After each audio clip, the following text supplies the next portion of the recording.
Sa mga nakita na sa lakit, hindi nila mo illegal detention, nila isang kanlaw, ipagawa nila. And that's the only way for Peter and John to preach the gospel to the rulers of the land.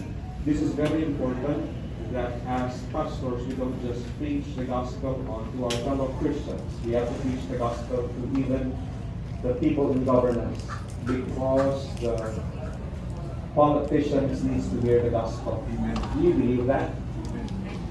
There were plenty of political figures in the Bible that have really taken the message by heart.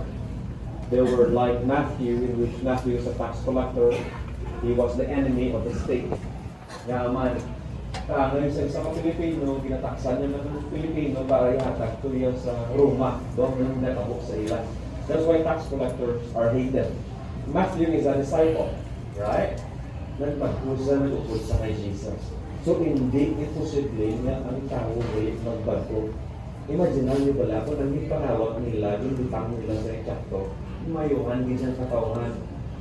Kaysa magpumod ng tanda, pag magpumod, wala ng tama kinubra. That is why I always believe that we need more and more politicians to attend church. And not just attend church, and maybe more of us here would run into public office. Hindi ka mo makundaan ng panlagan, ha? Amen? Amen. Nga naman, Pastor, kurat bidya ang pang-gobyerno. Hindi sa tao. Ang matutulot ng tao na sa Ginoo, kabalong talaga sa insakto. That is why we need more and more people to run from the offices that is coming from the church. We need them. That is why if you look towards the news and check what is happening in the US and in Europe and or the UK, there are so many Muslims that have run to office. And now the inculcate Sharia law to be run even in the UK. And you know what's that? That is the law of the Muslims.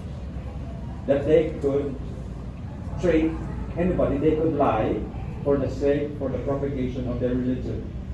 Gusto lingon sila, anong kinalain nila sa aton, pwede sila makamutig. Lisensyado niya sa nila yung Quran, pwede sila makamutig. Kung alang-alang sila ganit, pwede sila magpapirdik. Pero oras magdaong sila, there's difference. They will start to run it from Sharia law, which means death to all infidels. Abot sila niya kalala sa ilang reliyon.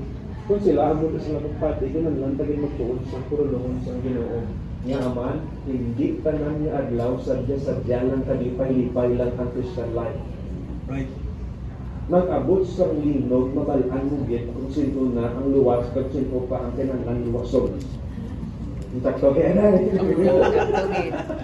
Panginoon, yung mabalaan mo git dyan, iba buyayaw, din yung gagawat bakba. Ang iba, Jesus na. Amen. At tayo nagsulog din sa Jesus' heart niya. So, hindi natabo sa ila, nakawali sila sa mga tao sa public office. Then, an effort to stop the church, boldness, they had been privileged to increase it.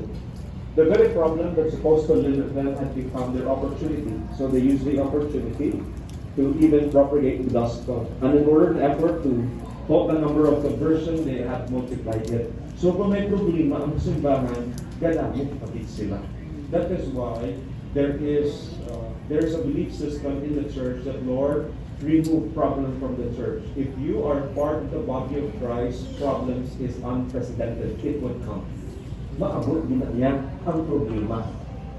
May bagyo ang Pilipinas. Pila nga bagyo sa isa ka tuig. Ang bagyo